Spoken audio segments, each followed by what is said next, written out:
I want to start actually with the spending review, which will be announced by the Chancellor Rachel Reeves later on today. We're recording in the morning of Wednesday the 11th of June. She'll make her announcement at lunchtime. But already reported this morning, funding for a carbon capture project in Aberdeenshire expected to be announced later on. This is the Acorn project that we've talked lots about on the pod in recent months. It's based at St Fergus. The idea of carbon capture and storage is to take greenhouse gas emissions and store them under the North Sea. Geoff, we have talked about Acorn quite a bit. What do we think is coming then in the spending review this lunchtime? Does this feel like a breakthrough? Yeah, if I may just, before we do get onto that, I mean, we have mentioned it a lot of times on this podcast, and it's a project that's very close to my heart, because when I worked for Alex Salmond up in Peterhead, carbon capture was mooted then as a potential future use and service that St Fergus and Peterhead Power Station should provide. It's been a long time coming, and it's always been the bridesmaid, never the bride, in terms of subsequent government. But it does look like this is going to be supported. My understanding is that it will be a package of development funding, so it won't be taken forward to what's called as Track 2 status fully just now. There's been 2 projects in England on Track 1. So what that means is that it's going to be supported to get it through to final financial decision, which is really encouraging, actually, overall. It's not the full package, so we need to keep the feet to the fire of the UK government to ensure that it continues to deliver it, and indeed the Scottish government as well, who've committed funding. But nonetheless, it's a positive step because it gives a signal to the market that the UK government is backing Acorn. And I can tell you already, the reaction, particularly across the North East, has been pretty positive because, as I've said many, many times, the supply chain that supports oil and gas is also the same supply chain that supports hydrogen, offshore wind, and will support carbon capture and storage. And so I think it's a really welcome step. And, we raised it with Michael Shanks directly on the podcast with him.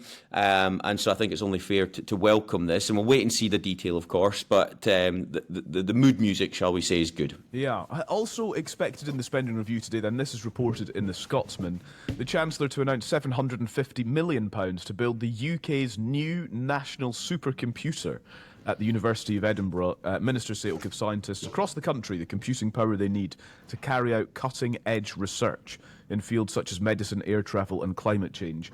Andy, one of my thoughts on this, ahead of the spending review, of course, and we'll wait to see what happens at lunchtime, are these sorts of announcements the wins that Anas Sarwar needs from this UK Labour government? Again, a theme of this podcast in recent months, hot off the back of a by-election victory for the Scottish Parliament last week. Are things like Acorn and a supercomputer, is that going to help Sarwar's chances of becoming First Minister?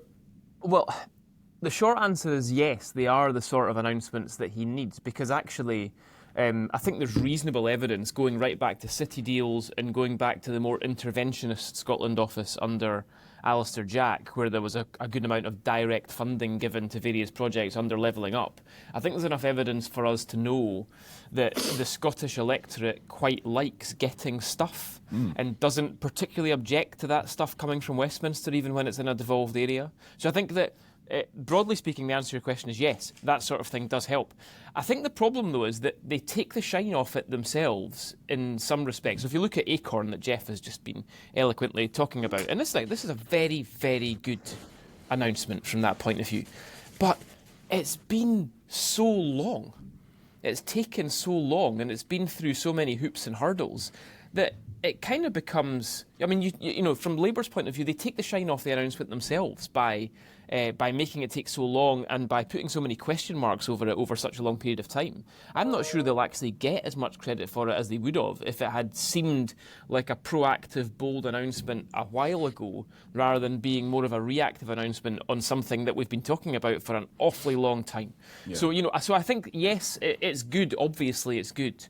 But I'm not sure they've made the most of it.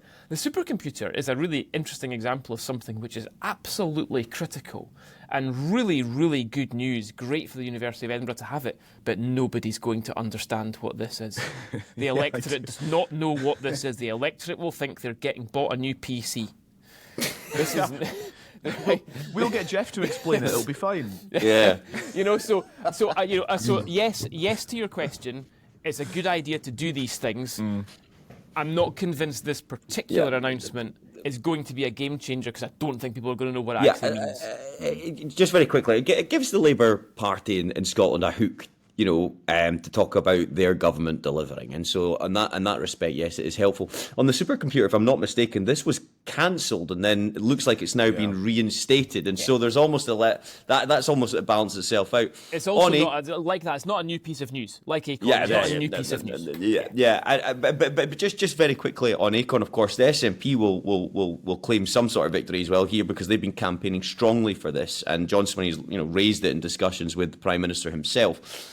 So they will be as well. But, to be clear, and I wanted to state this, there's a lot of hurdles to go before this project gets to full commercialisation. And so it's going to be a long campaign. But nonetheless, you've got to take your hat off and welcome these announcements, because it's something myself personally, my company, I have been lobbying very, very hard for. So it's a good sign, but that's all it is. It's a welcome step. That's and not to dwell on it too much, but if listeners go back, if they haven't heard already, to the Michael Shanks podcast a few weeks ago, one of the questions I said to Michael Shanks is, look, if you were from the outside looking in, are we already too late here? Have we already missed a lot of this stuff? And Geoff says we're not there yet, and there's still many hoops and hurdles to go through and over, and that's correct.